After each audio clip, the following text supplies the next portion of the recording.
My dear viewers, today's story is not just another Vatican headline, it's a dramatic unraveling of silence, a decades-long undercurrent bubbling to the surface. For years, Germany's Catholic bishops have walked a theological tightrope, progressive in tone yet cautious in their confrontation with Rome. But now, with Pope Leo XIV sitting in the chair of Peter, something monumental has shifted. The silence has finally broken. Let's begin from the beginning. The German Bishops' Conference, known in Germany as the Deutsche Bischofskonferenz, has long been one of the most theologically independent, and at times controversial, episcopal conferences in the Catholic world. Their stance on issues like same-sex blessings, women in church leadership, and communion for divorced and remarried Catholics has placed them at odds with traditional teachings. Yet, they rarely voiced open critique of the Pope himself. That was, until now. But why? Why now? Why this Pope? The answer lies in the enigmatic figure of Pope Leo XIV, a man whose papacy has stirred deep reverence across the globe, yet also revived tensions among more progressive factions within the Church. When Pope Leo took office, many German bishops held their breath, unsure if the winds of change would continue to blow, or shift entirely. Now they've spoken, and the words are both revealing and rattling. The Bishop of Rottenburg-Stuttgart, Bishop Franziska Bode, who had previously advocated for greater inclusion of LGBTQ+ Catholics, broke ranks last week in a closed-door session, one that leaked faster than the Vatican could react. According to sources within the German press, Bishop Bode stated, quote, "We must ask whether unity with Rome is possible if Rome continues to speak without listening. Let that sink in. For decades, German bishops have championed synodality, what they call walking together in decision-making. But Pope Leo XIV, in his recent homily at the Vatican Synod on Tradition and Truth, warned sharply against, quote, theologies that bend to the culture of the moment. Many interpreted that as a direct critique of the German Church. And Bishop Bode wasn't the only one to speak. Cardinal Reinhard Marx, a towering figure in European Catholicism, and a key voice in the Church's economic and social justice teachings, released a letter, highly unusual for a cardinal outside of Rome. In this open letter addressed not to the Pope, but to the people of God in Germany, Cardinal Marx wrote, "Our silence has been mistaken for agreement. It is time to respectfully yet clearly express our concern that the voice of the German faithful is being dismissed, not discerned." That statement sent waves not only through Germany but through the entire Catholic world. The letter was clear.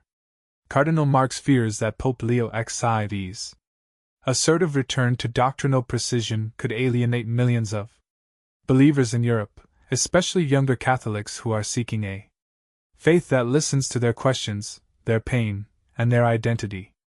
Now, it's important to understand the context. Pope Leo XIV has made no secret of his deep devotion to the Catechism and the Magisterium. He is not against dialogue, but he believes dialogue must serve truth, not override it. He has said, "The Church is not a chameleon. She does not change her colors to suit every season." So, when Leo XIV declined to approve the German synodal path's resolution on blessing same-sex unions and women's ordination for further discussion in Rome, tensions rose quickly. And now, they've boiled over. Let me take you inside what we know about this closed-door meeting. Multiple sources confirm that at least 7 German bishops voiced concerns about what they see as a re-centralization of authority under Pope Leo. Some reportedly fear that the Pope is undoing the consultative spirit encouraged by Pope Francis. But here's the twist. In response, Pope Leo XIV sent a handwritten note, yes, handwritten, to Cardinal Marx. The contents, though not officially released, have been partially leaked by 2 anonymous curial Officials. The note is said to have read, in part, "Unity is not uniformity, but unity is also not rebellion dressed in synodality. Shepherds must guard the flock, not guide them into fashionable confusion." That one line, "rebellion dressed in synodality," has set the Catholic Twittersphere ablaze. Some argue it was a necessary defense of orthodoxy. Others say it was a direct rebuke to an entire national conference. But the Pope's defenders say, isn't it the role of the Supreme Pontiff to clarify doctrine when confusion arises? Now, let's be fair. Not all German bishops are in open revolt. Bishop Stefan Oster of Passau expressed full support for the Pope, reminding the media, "We are not Protestants. We are Catholic. And that means we walk with Rome, even when it is difficult." Yet the fracture is now visible. And what's more, it's not just a theological fracture, it's generational.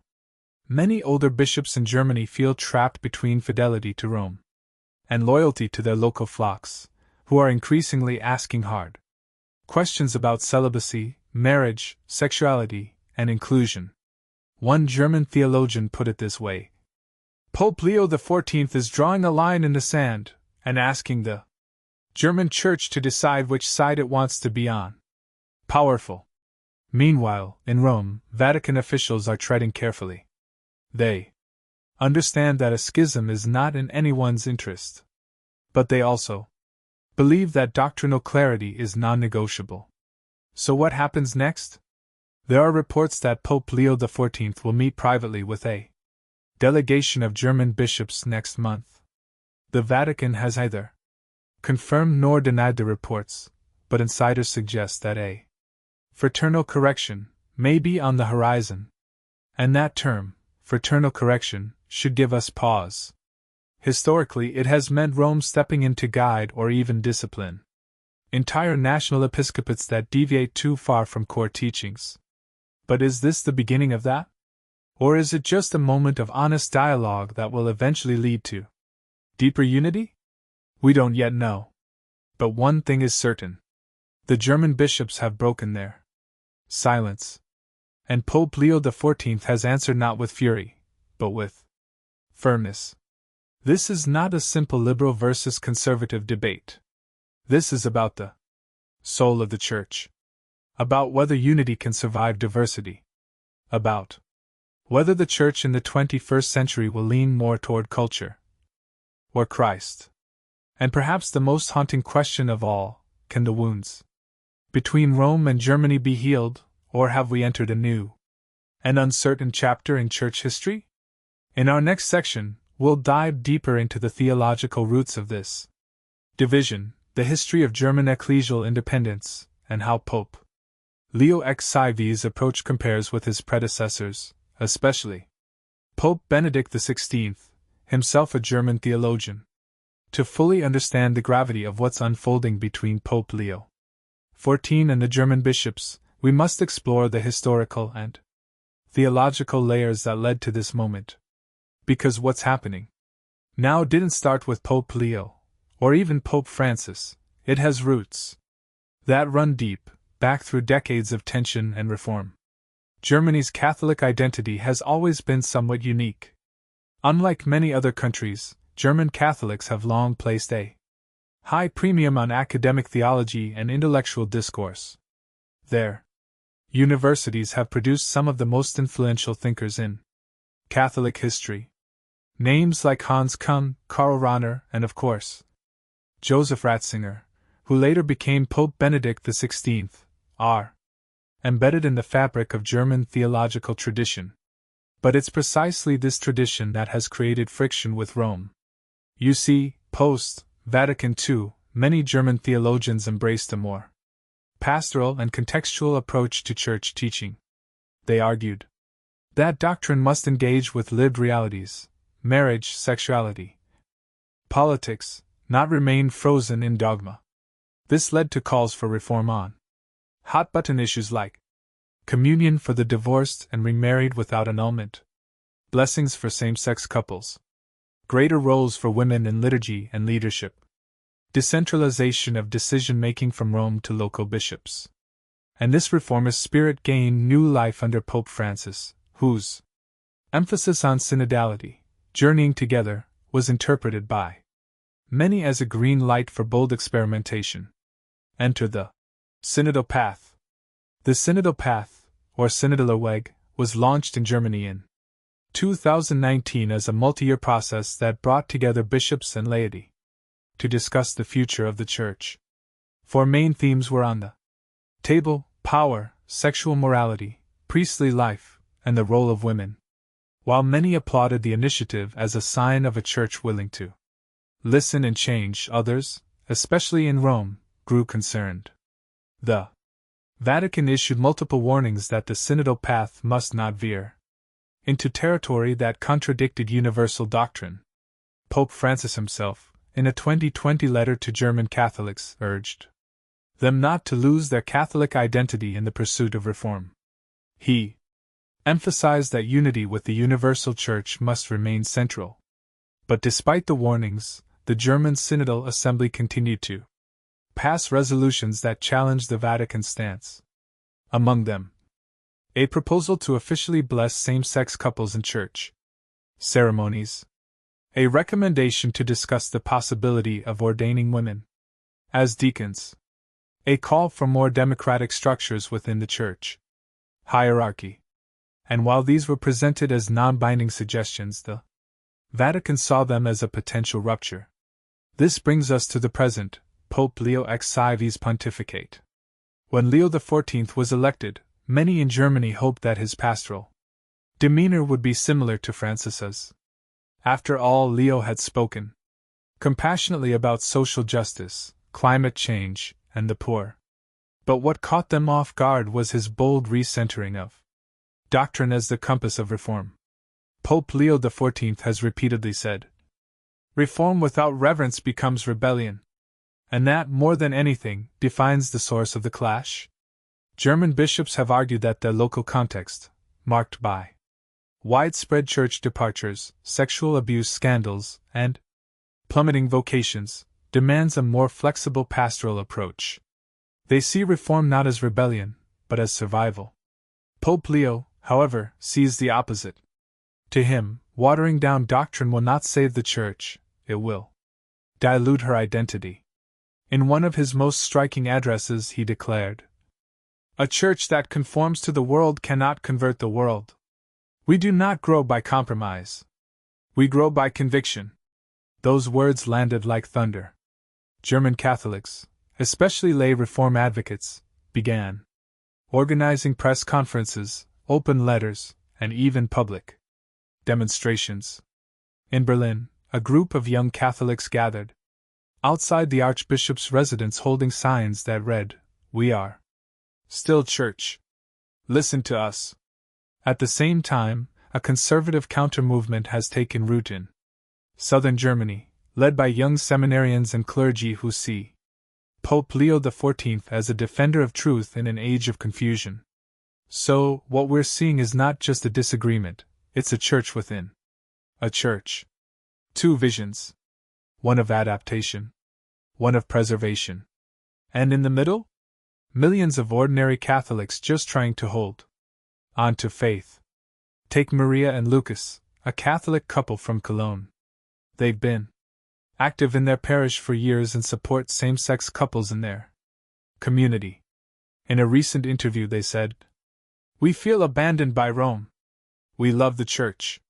But we also love our friends. Why is that love treated as betrayal?" Contrast that with Father Thomas, a young priest from Munich, who said in a homily, "The Church is not ours to redesign. It is Christ's. And Christ never said following him would be easy or popular. Both are faithful. Both are sincere. Both are hurting." Meanwhile, Pope Leo XIV is trying to walk a tightrope. He has not silenced the German bishops. He has not issued any formal condemnations. But he has begun appointing bishops in Germany who are theologically aligned with Rome, slowly shifting the internal dynamics of the episcopate. One Vatican watcher called it Ecclesial jiu-jitsu, a silent but powerful redirection of influence. And make no mistake, the stakes are high. The German Church is wealthy, arguably the most financially powerful in the world, thanks to the church tax, Kirchensteuer. Their funding supports not only local ministries but international aid, Catholic media, and seminaries abroad. A break with Rome would not just be a spiritual fracture, it would be a logistical nightmare. So Pope Leo XIV must move carefully. In a recent homily, he said, "Let us not confuse noise with reform. The loudest voices are not always the truest. The Church has survived empires, revolutions, and scandals, not because she adapts, but because she abides." That line, "because she abides," has become something of a rallying cry for those who support Leo's efforts.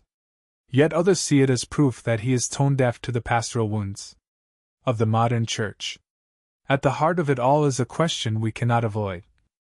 What does unity mean in the 21st century Church? Is it mere agreement on doctrine? Or is it a shared journey, even if we don't all walk at the same pace? German bishops like Bishop George Batzing argue that synodality is unity, because it brings everyone to the table. But Pope Leo XIV argues that truth is the table, and without it, all the talking in the world won't nourish the soul. These are not small questions. These are questions that will define Catholicism for decades.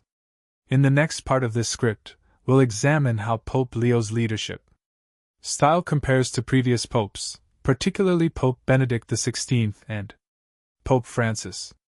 We'll also look at how other countries are reacting to the German crisis, and whether this could spark a global realignment within the Church. Because make no mistake, the German bishops have broken their silence. But the world is listening. And the next move belongs to Rome. So far, we've discussed the unfolding tensions between the German bishops and Pope Leo XIV.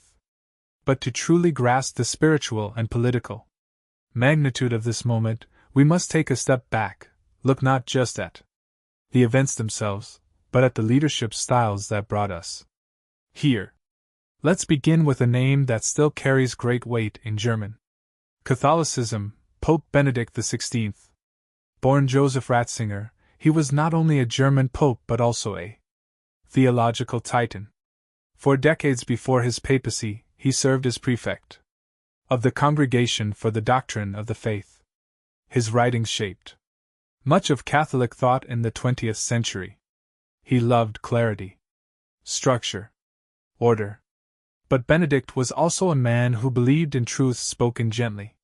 During his papacy, he often expressed quiet concern over the theological liberalism coming from parts of Europe, especially his native Germany. And yet, he rarely spoke in harsh tones. He hoped his scholarship and doctrinal consistency would invite dialogue without confrontation. Contrast that with Pope Francis, who followed. Francis's tone was more pastoral, more inclusive. He used phrases like, "Who am I to judge?" and encouraged a culture of encounter.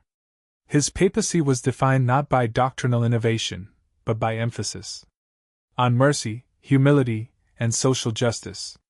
He empowered the global Church to speak from their contexts, thus opening the door for the German synodal path. And now, Pope Leo XIV. Leo is something of a hybrid. He has Francis's heart but Benedict's backbone. He smiles as he corrects. He embraces as he challenges. And this is what has made his leadership so difficult to categorize, and so impossible to ignore. When Pope Leo speaks, he evokes the early Church Fathers. He quotes scripture before sociology. He doesn't deny the pain of the modern world, he simply insists that healing must be rooted in eternal truth, not shifting consensus. One Vatican analyst recently described him this way: Leo XIV is not swinging the pendulum back. He's lifting the pendulum out of time and anchoring it in eternity.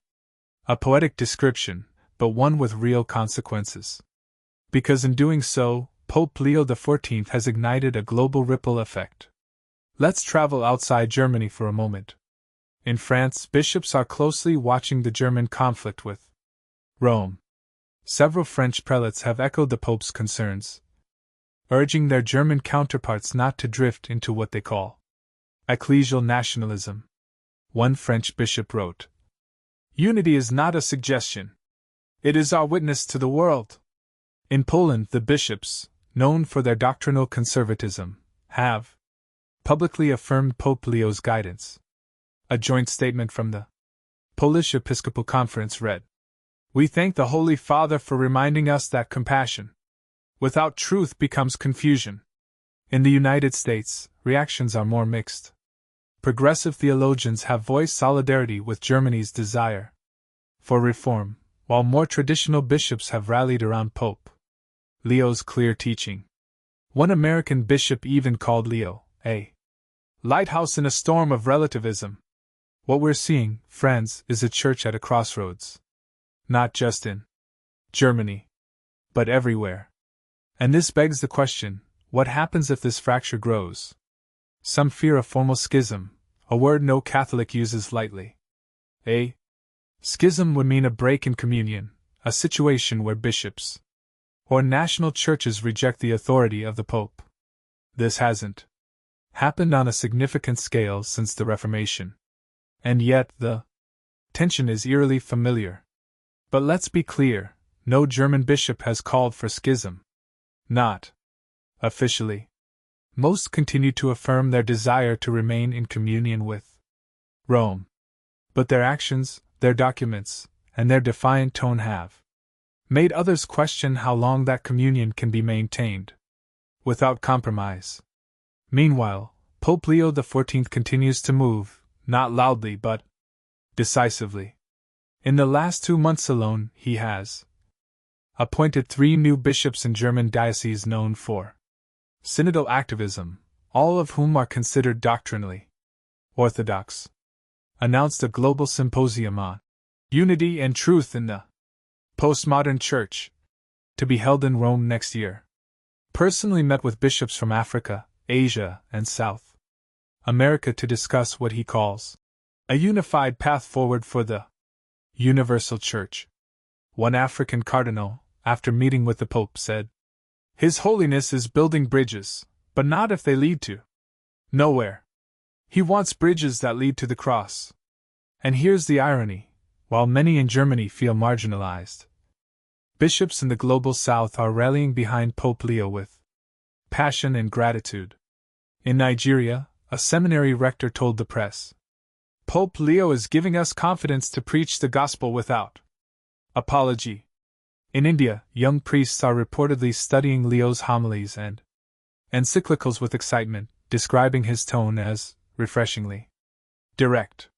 So the picture is more complex than a simple liberal-conservative divide. It's about identity, direction, courage. In Germany, many believe courage means change. In Rome, Pope Leo believes courage means consistency.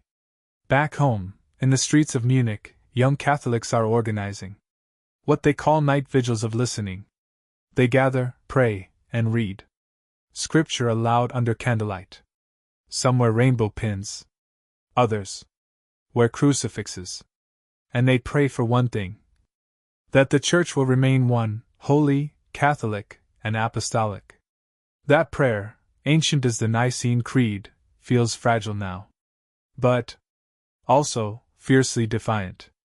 Because what's happening is not the destruction of the Church. It's the shaking of her walls, the testing of her foundation. And whether she will crumble or stand tall will depend on what happens in these next months. In the final section of this script, we will examine what Pope Leo XIV might do next. Will he issue disciplinary measures? Call a new synod? Visit Germany? We will also look at what ordinary Catholics around the world are saying, and how this moment could redefine Catholicism for the 21st century. Because this isn't just a headline. It's a turning point. Now we turn our eyes to the future. What will Pope Leo XIV do next? And how will the Church navigate this turbulent moment? To answer that, let's begin with what we already know. Privately, Pope Leo XIV has been meeting with close advisors to discuss the German bishop's latest resolutions. Sources within the Vatican suggest he is drafting an apostolic exhortation, a formal teaching letter that will address the boundaries of synodality, reaffirm the authority of the magisterium, and clarify the limits of doctrinal experimentation. This exhortation could be historic. Some are calling it the most important document since Pope John Paul II's Veritatis Splendor, a reminder that the Church's moral teachings are not up for popular vote. But Leo XIV is not rushing. He knows the weight of his words. And he understands the danger of escalation. Instead, he is expected to take 3 calculated steps. First, initiate a private dialogue with German bishops behind closed doors. His goal? Not punishment, but reconciliation. As he has often said, where there is rupture, there must first be listening, then healing. But don't mistake that tone for weakness. Pope Leo's inner circle insists that if these talks fail to bring resolution, the Vatican may suspend recognition of Germany's synodal path. Outcomes, effectively invalidating their standing in the universal Church. Second, Pope Leo is preparing a pastoral visit to one of the key German dioceses, possibly Cologne or Munich. This would be highly symbolic. A gesture of peace, but also of presence. A way of saying, I am with you, but I am also watching.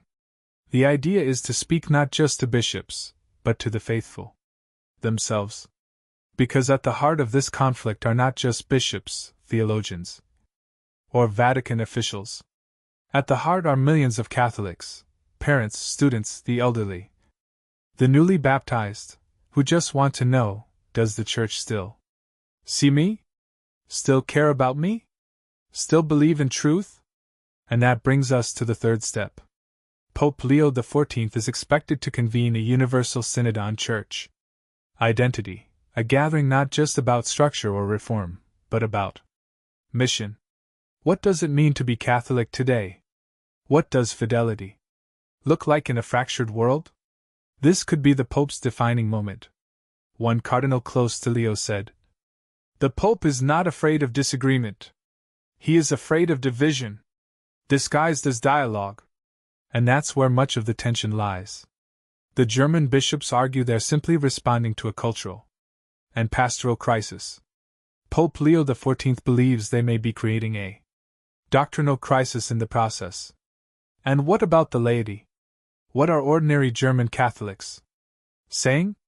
A recent poll conducted by Kirche Hut, a German Catholic media outlet, revealed a startling paradox.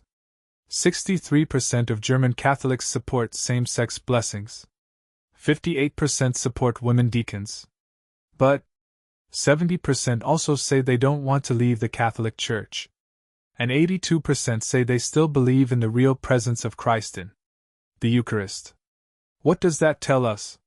That many Catholics are holding seemingly opposing beliefs in tension, longing for reform, yet still deeply attached to the sacraments and tradition. This, in many ways, is Pope Leo XIV's challenge. How do you shepherd a church that is both ancient and restless? That is universal, yet deeply diverse? That proclaims eternal truth, yet exists in a world that reinvents itself every year? The answer, for Leo, lies not in compromise, but in conviction. As he stated during a recent Angelus address, "The gospel does not need editing. It needs echoing. Powerful. But is it enough?" Some fear that if the Pope doesn't move quickly and pastorally, he risks losing generations of Catholics who feel unheard. Others believe he is precisely what the Church needs now, a compass that doesn't spin with the winds of culture. And so, the path forward is as uncertain as it is historic. Already, some groups in Germany are threatening to withhold the church tax unless Rome affirms their synodal proposals. Some Theologians have proposed the creation of a parallel German, pastoral council that could act autonomously, though without Vatican recognition. It would carry no canonical authority.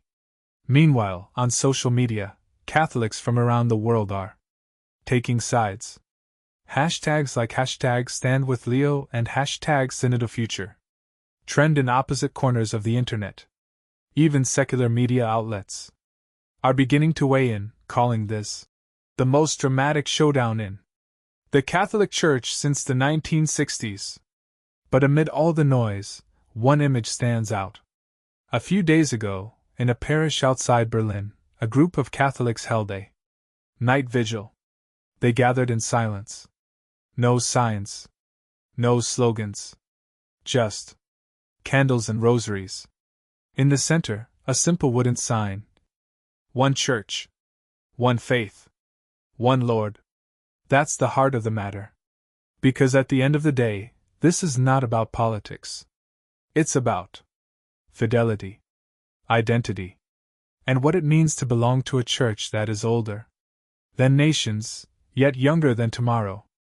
As we close this story, let's reflect on what Pope Leo XIV said just last week.